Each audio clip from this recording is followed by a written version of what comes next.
जिस तरीके से आज पार्लियामेंट से बाहर हम बैठ के हाल दिल करते हैं, क्योंकि पार्लियामेंट के इख्तियारात मुकम्मल तौर पे कमजोर पड़ चुके हैं। पार्लियामेंट कोई पॉलिसी साजी नहीं कर रहा, फॉरेन पॉलिसी भी कोई और बना रहा है। आपने पूछना होगा रियासत पाकिस्तान के उस ताकतवर शख्स से कि आप किसके कहने पे गए। आपने फॉरेन मिनिस्टर से पूछना होगा कि क्या ये सब कुछ हुआ, उसका कोई रिपोर्ट पार्लियामेंट में आया, क्योंकि पार्लियामेंट मफलूज है और काम नहीं कर सकता।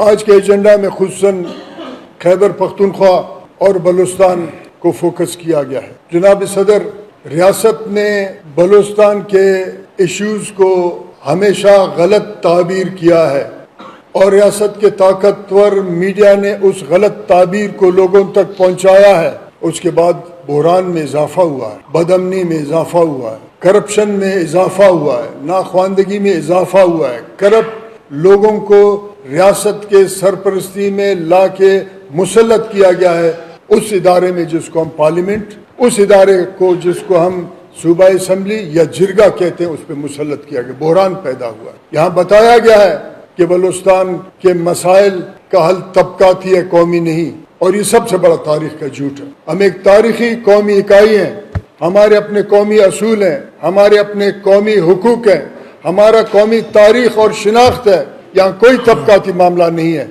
मगर बताया गया कि नहीं, बलूचिस्तान के मसाइल का हल सरदार है। मैं किसी तबके का दिफा नहीं कर रहा हूँ जनाब सदर, मगर मैं ये अपना जिम्मेदारी समझता हूँ कि आज आपके इस फोरम से मैं हक और सच का बात करूँ ताकि तारीख के औराक में आए, ताकि हम फिर आइंदा आने वाले दिनों में अपने लोगों को जवाबदेह हों या वो बात वहाँ उनके सामने रखा जाए कि जो बात हमने की। यहाँ बताया गया कि तबकाती है और मसाइल हल नहीं की रियासत और रियासत के इदारों ने, कहा सरदार है। चलें ठीक है। उसके बाद हमें आपस में उलझाया गया, सुई गैस को लूटा, 1954 से आज तक लूट रहे हैं। एक इदारे के रिसर्च के मुताबिक अगर सुई गैस के वाजिबात का बलूचिस्तान के साथ हिसाब रखा जाए तो 1000 अरब रियासत पाकिस्तान बलूचिस्तान का कर्जदार है, 1000 अरब। और फिर बताया गया कि वहाँ क्योंकि सुई गैस के सुई के इलाके में, डेरा बुट्टी के इलाके में कबाइल आज भी सर पे लकड़ियाँ ले जाते हैं क्योंकि सरदार की वजह से है। आज तो मिडिल क्लास का हुकूमत है, उसको तो गैस के मसले को हल करना चाहिए था। फिर हमें बताया गया कि भाई आपके एक तबका आपके पसमानदगी का वजह है, मगर उसके नतीजे में जनरल ज़िया-उल-हक के दौर से आज तक साइंदक के उस बहुत बड़े जखीरे को जिसमें सोना, तांबा, स्ट्रेटेजिक मिनरल्स को लूटा जा रहा है चीन के साथ मिलके, और उस लूटमार में आज तक बलूचिस्तान को एक टका भी नहीं मिला। और आज जो चीन दुनिया के साथ स्ट्रेटेजिक मिनरल्स के लिए बात करता है, उसके पास डील है, उसके मैशत है, वो बलूचिस्तान के उस बहुत बड़े एक जखीरे से वो चोरी करके ले जा रहा है और रियासत पाकिस्तान उसमें शरीक। फिर हमें बताया गया, आपने भी सुना होगा कि सीपेक एक लफ्ज है, बहुत अरसे तक तो हमें समझ भी नहीं आई ये क्या चीज है। सीपेक गेम चेंजर है। आज सीपेक को भूल गए, पापा जोन समेत वो सब कुछ खत्म हो गया। और सीपेक के गेम चेंजर के साथ साथ फिर एक नया तनाजा खड़ा किया गया। वहां कहा गया बलूचिस्तान में और खैबर पख्तूनख्वा में कि उसका वेस्टर्न रूट के तरफ काम किया जाए। कभी बलूचिस्तान के और बलोच के हक के मिल्कियत पे बात नहीं की, रूट पे बहस किया गया। पॉलिटिकल पार्टीज ने यहाँ भी हमारे साथ नाइंसाफी। आज सीपेक का नाम कहीं आप सुन रहे हैं, आज सीपेक का नाम नहीं। उसके बाद एक पुरस्रार 2021 में एक पुरस्रार इन कैमरा इजलास हुआ बलूचिस्तान असेंबली में। उस इजलास में रेकुदिक का फैसला किया गया। आर्टिकल 19A हमें इस बात का हक देता है कि हमें पता चले उसमें फैसला क्या हुआ था। उस फैसले में भी आज तक हमें पता नहीं है। हाँ, ये बात है कि हमारे लोगों को रोक के कत्ल करके डीजल स्मगलिंग करने के लिए मजबूर किया गया, मगर हमारे इख्तियारात हमको नहीं दे। फिर हमें ये बताया गया कि सीपेक से इतने लोग रोजगार होगा। जनाब, आप पार्लियामेंट में बैठे हैं, अगर इस पार्लियामेंट के पास इख्तियार है, आप जरा उस लिस्ट को तो देखें, बलूचिस्तान के कितने लोगों को वहाँ रोजगार मिला है, बलूचिस्तान के कितने लोग उससे फायदा उठा रहे हैं। साहिल और वसाइल तो हमारे हैं, मगर एक पाकिस्तानी जर्नल कहता है कौन इसको जेज में लाया था। आप अदब तो उनका देखें, आप अदब तो उनका देखें। हमारे कौमी वसाइल को जेज में कहते हैं, आप कौन से जेज में आए हमारे सर पे आके मुसल्लत हुए। बलूचिस्तान और उनके लोगों के साथ ज्यादती, वहाँ सियासी लूटमार, वसाइल का लूटमार, अफगानिस्तान से लोगों को ला के MNA बनाया गया। वहाँ यहाँ तक हुआ कि एक MPA के वालिद का वॉइस मैसेज चल रहा है कि मैंने कर्नल हाशिम को 21 करोड़ रुपए रिश्वत दी। क्या पॉलिटिकल पार्टीज ने इस पे मुतालबा किया कि इसका इंक्वायरी होना चाहिए?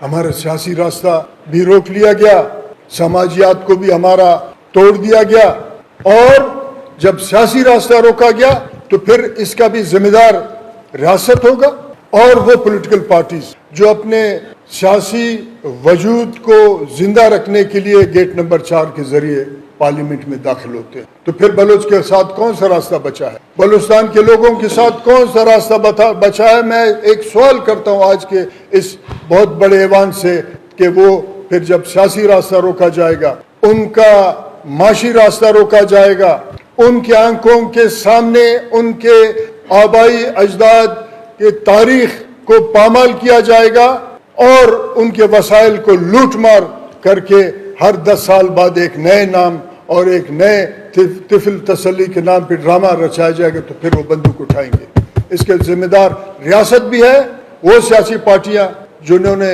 रियासत के साथ कंप्रोमाइज करके अपने सियासी वजूद को बचाया है। वला तल्बिसुल हक़ बिल बातिल व तक्तुमुल हक़ व अंतुम तालमून। सच बोलना पड़ेगा, सच बोलेंगे तो हम कहीं ना कहीं पहुंचेंगे। आज आप देखें, यहाँ हमारे एक साथी ने कहा इंटरनेट कुछ अरसे से बंद है। जनाब, बलूचिस्तान के जुनूब मगरबी इलाके में जिसको हम मकरान डिवीजन कहते हैं, उसमें कई सालों से इंटरनेट बंद है, कई सालों से इंटरनेट बंद है। आज कोयटा में आपने कहा कि भाई 14 अगस्त फलाना ये वो, मुकम्मल रेफरेंडम था। लोगों ने इस तमाम निज़ाम पे पूरे बलूचिस्तान में अदम एतमाद का इजहार किया। ठीक है, कहीं ना कहीं किसी कैंट में लोग बैठे होंगे, उन्होंने गाना भी गाया होगा, डांस भी किया होगा, मगर मुकम्मल रेफरेंडम था, अदम एतमाद का एक मुकम्मल फिजा था कि लोगों ने इस तमाम निज़ाम से अदम एतमाद की और 14 अगस्त के मामलात में नहीं है। आज हम जब अपने मसाइल पे बात कर रहे हैं, वो रियासत, वो इस्टेब्लिशमेंट जिसने सुनना होगा कि हम उनको बता रहे हैं कि ये मामला ठीक नहीं चल रहे हैं, वो यकीनन कहीं ना कहीं बैठ के हमारे खिलाफ एक साजिश तैयार कर रहा होगा। मैं इस बात को रिकॉर्ड पे लाना चाहता हूँ। आज उन्होंने इस किस्म का एक माहौल बनाया है कि सियासी लोग अपने घरों में बंद हैं। ऐसे लोगों को पार्लियामेंट असेंबली में बिठाया उन्होंने जिनके पास 10-10, 20-20 काले शीशे वाले गाड़ियां और मुसल्ला, वो अपने समाज में तो नहीं जा सकते मगर निकल के आगे पीछे जा रहे हैं। मैं उन लोगों को ये कहना चाहता हूं कि आप 10 नहीं 20 गाड़ियों में मुसल्ला होकर चले। जिस दिन इनकलाब उठेगा, दुनिया का कोई ताकतवर इस्टेब्लिशमेंट उसको नहीं रोक सकेगा जब आप अपने समाज से कट जाए। मैं ये आज के मोतबर ऐवान से ये अपील करता हूं कि अपना किरदार अदा करें, वरना फिर ये काले शीशे और बड़े बड़े बुलेट प्रूफ गाड़ियां भी हमको बचा नहीं सकेंगे। यहाँ बार बार ये बताया गया बलोचों को, बलूचिस्तान के लोगों को कि आपके सरदार, आपके सरदार, आपके सरदार। मैं ये बात आज आपके हवाले से कहना चाहता हूँ कि जनाब सदर, एक गुलाम सरदार होने से बेहतर है कि आज लश्करी बकरियां चराए और एक आज़ाद बलोच की हैसियत से जिंदगी गुजारे।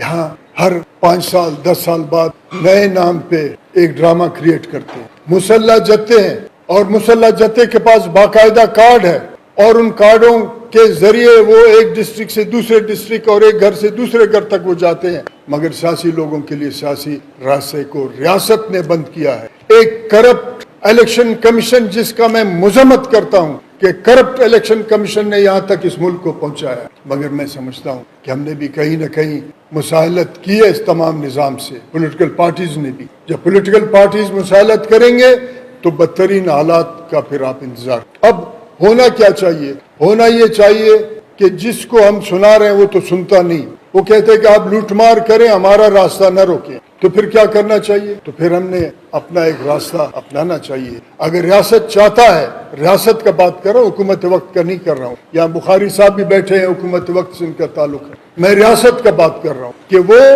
अपना एतमाद खो चुका है बलोच और पश्तून में। रियासत, आप अपना, जनाब लाट साहब, आप अपना एतमाद खो चुके हैं। آپ نے اعتماد بحال کرنا ہوگا اگر آپ چاہتے ہیں کہ امن قائم ہو. جعلی شخصیات، جعلی الیکشن کے نظام، ہوٹلوں کے اندر بیٹھ کے سیاسی معاملات کو طے کرنا یہ ممکن نہیں ہے، اس سے ٹھیک نہیں ہوگا. آپ 1948 کے اس ایگریمنٹ کا اوپر عمل کریں جو خان قلات اور محمد علی جناح کے درمیان میں ہوا. محمد علی جناح کا وہ تصویر تو آپ کو بہت پسند ہے لاٹ صاحب کی، جو آپ اپنے جیب میں ڈال رہے ہیں ہمارے وسائل کو لوٹ، مگر آپ کو اس ایگریمنٹ سے بڑا نفرت ہے. اس کو ذرا دیکھ لیں. ہم امن کا بات کرتے ہیں، ہم سیاسی لوگ ہیں، شاید آج بلوچستان میں ہم جیسے آخری سیاسی لوگ بچے ہیں کہ جو پھر بھی کوشش کرتے ہیں کہ آئین، قانون اور پارلیمان کے ذریعے ہم یہ بات لوگوں تک پہنچائیں. مولانا صاحب آپ پشین سے نمائندگی کرتے ہیں NA 265. آپ کو بھی یہ شاید پتہ نہیں ہے کہ NA 265 کا ایک حصہ کاکڑ خراسان ہے. وہاں 2,63,000 ایکڑ الاٹ ہوئے ہیں. کس کو یہ الاٹ ہوئے ہیں؟ اتنا زیادہ یہ الاٹمنٹ کیسا ہے؟ ریاست کو چاہیے اپنا وہ کرے. آپ اس آواز کو اٹھائیں. کل میں سن رہا تھا کہ کسی طاقتور لاٹ صاحب نے یہ کہا کہ بلوچستان کے وسائل اور خیبر پختونخوا کے وسائل ہم نکال کے پاکستان کے قرضے اٹھائیں گے. آپ نے ایک سوال کرنا ہے جناب، پارلیمنٹ میں آپ بیٹھے ہیں، کہ ایک سوال آپ لائیں پارلیمنٹ میں کہ پاکستان نے پہلا قرضہ کب لیا اور آخر تک یہ قرضے کون کون سے مد میں لیے گئے، پھر پتہ چلے کہ کس مد میں یہ قرضے خرچ ہوئے. پھر ضمنی سوال کریں آپ کہ جناب پھر بلوچستان پہ یہ پیسے کتنے خرچ ہوئے، ہمیں پتہ چلے کہ ہمارا حصہ کتنا ہے اگر ہم قرض اتارنا ہو. مگر یہ تو نہیں ہے کہ شاخ خرچیاں فلانا خان کرے، لاٹ صاحب کرے، قرضے ہم اتارے، ہمارا آئندہ نسل بھوکا مرے. قطعاً یہ بات قبول نہیں، قطعاً یہ بات قبول نہیں. بلوچستان کے لوگ، نوجوان قطعاً قبول نہیں. یہ کمیشن قائم ہو. یہ جو بلوچستان کے طول عرض میں روزانہ لاشیں گرتی ہیں، ان پہ کیمیکل چھڑکا جاتا ہے، کیا یہ آسمان سے گرتے ہیں؟ آپ پارلیمنٹ میں بیٹھے ہیں، اگر پارلیمنٹ کے اندر اختیار ہے، یہ آسمان سے لاشیں گرتی ہیں. کون ہیں ان کے رشتہ دار؟ کون ہیں ان کا FIR درج کیوں نہیں ہوتا؟ ان کے حوالے سے ریاست کیا کردار ادا کر رہا ہے؟ یہ بھی کمیشن آپ جناب قائم کریں. یہاں 2013 میں ایک DHA ایکٹ پاس کرایا پولیٹیکل پارٹیز نے، وہ اپنے خود احتسابی کے تحت آئیں، کھڑے ہو، بولے ہم نے غلطی کی ہے. اس کو بھی ختم کریں. ریاست کا یہ ذمہ داری ہے. پولیٹیکل پارٹیز جو اس وقت پارلیمنٹ میں نمائندگی کر رہے ہیں، ان کا ذمہ داری ہے کہ ان ایکٹس کو ختم کرائیں. ریاست ریکودک کا وہ ایگریمنٹ لوگوں کے سامنے لائے. ریاست اور پولیٹیکل پارٹیز کو چاہیے کہ وہ اس بات کو لوگوں کے سامنے لائے کہ مائنز اینڈ منرلز ایکٹ 2025 کو واپس کیا جائے. یہ تو نہیں ہے کہ قرضے کوئی اور لے، مزے کوئی اور اڑائے، ریٹائرمنٹ کے بعد کسی بہت بڑے پرامن علاقے میں جائے اور ہمارے پاس جنگ چھوڑ کے چلا جائے. میں اپیل کرتا ہوں بلوچستان کے نوجوانوں سے کہ اپنے قومی نظم کو وہ قائم رکھیں اور اس جعلی مصنوعی فساد کو، بدامنی کو اپنے عمل سے، سیاسی عمل سے اس کو وہ ختم کریں تاکہ ہم آئندہ آنے والے نسلوں کے حوالے سے چلے جائیں. تو میرے یہ مطالبات ہیں کہ 1948 کا ایگریمنٹ جو خان قلات اور محمد علی جناح صاحب کے درمیان میں ہوا تھا، اس کو آئین کا حصہ بنایا جائے. آج گو کہ بلوچستان کے اکثر نوجوان اس بات کو نہیں مانتے ہیں، پھر بھی ہم کوشش کرتے ہیں، سیاسی لوگ ہیں. 73 کے آئین میں 18ویں ترمیم ہوئی، اس میں جو بربادی کی 26ویں ترمیم کے تحت اس کو واپس کیا جائے اور ریاست اعتماد کا فضا قائم کرنے میں اپنا کردار ادا کرے. آخری بات یہ ہے کہ جناب یہاں ہمارے بچے جناب صدر پنجاب کے مختلف یونیورسٹیوں میں پڑھنے کے لیے آتے ہیں اور ان کے غریب والدین اپنا جو کچھ ان کا ہوتا ہے ان بچوں پہ لگا دیتے ہیں تاکہ ان کا بچہ ایک تعلیم یافتہ شخص بنے، اپنے خاندان، اپنے آئندہ نسلوں کو باوقار زندگی گزارنے میں اپنا کردار ادا کرے. مگر وہ کون سا طاقت ہے کہ ان تعلیم یافتہ بچوں کو وہ مجبور کرتا ہے کہ وہ پھر یونیورسٹی سے نکل کے کتابیں پھینک کے کلیشن کوف اٹھائیں.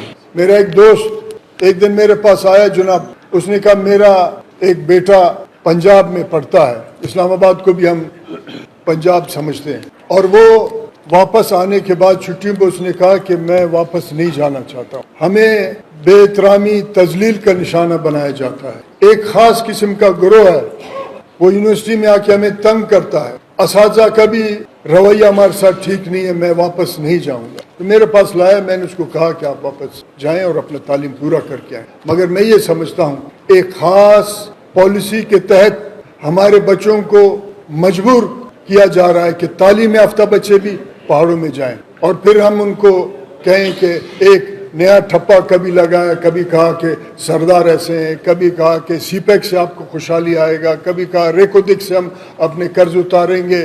پھر آج کل ایک نیا ٹھپا اسٹیبلشمنٹ نے بنایا، اس کو کوئی پتہ نہیں فتنۃ الہند کا نام دے دیے. یہ کہاں سے عربی الفاظ آپ لا کے تلاش کر کے ٹھپا لگاتے ہیں؟ فتنۃ الامریکہ نہیں ہے کیا؟ جس آج بدامنی کا بات کرتے ہیں اور نام نہاد دہشت گردی کا بات کرتے ہیں، کیا اس نام نہاد دہشت گردی کو پاکستان کے اسٹیبلشمنٹ کا کریٹڈ اس جنگ نے افغانستان کو جس نے برباد کیا اور جس کے تحت ایک کلیشنکوف کلچر ہمارے پاس آیا، کیا وہ فتنۃ الامریکہ نہیں؟